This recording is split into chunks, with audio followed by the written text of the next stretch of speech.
How to play mobile Roblox on Mac. So in order to do this feature, you'll have to have iPhone and Mac together, and also make sure that you both of the iPhone and Mac has the same Apple ID, same Wi-Fi connection and Bluetooth toggled on.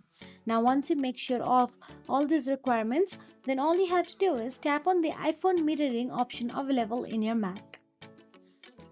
Then once inside the iPhone mirroring, simply connect your iPhone with the MacBook iPhones. It connects automatically. All you have to do is enter your iPhone's passcode here. Since you have the both Apple ID, it connects it. So from the MacBook, you can use your iPhone. Make sure that you navigate to the Roblox and log into your account. Now there, all you have to do is look for the game you want to play. Then tap on the play icon available there and start the game. Wait for a while for your server to load. Then you can start playing. So that is it. If you find this video helpful, please like, share and subscribe our channel, and thank you so much for watching.